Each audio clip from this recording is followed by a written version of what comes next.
Avant de parler de ça, quels sont les symptômes concrètement de l'amaxophobie, donc de la phobie de conduire?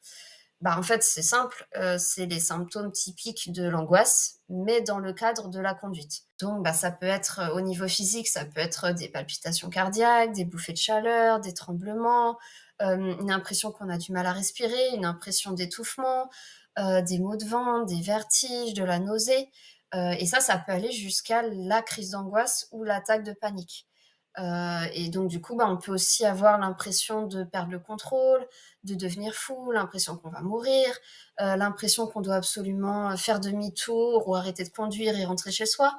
Et puis, bah, un sentiment de d'hypervigilance en fait, d'être vraiment, ultra focus sur tout ce qui pourrait se passer. Et ça d'ailleurs, ça peut aussi entraîner des troubles de la vision, donc ce qui peut être effectivement très perturbant parce qu'on peut se dire: «Bah, là, je vais faire un malaise et je suis plus capable de conduire». Mais on verra ensuite que si, en fait, si, vous êtes capable de conduire.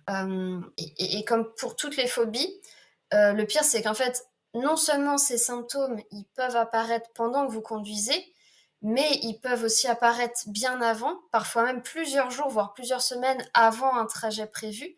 Et ça, c'est ce qu'on appelle l'anxiété d'anticipation. C'est vraiment qu'on va, anticiper en fait et angoisser des heures, des jours, voire des semaines avant. Il faut savoir que si vous vous reconnaissez là-dedans, dans tout ce que je viens de dire, vous êtes loin d'être seul, très loin de là.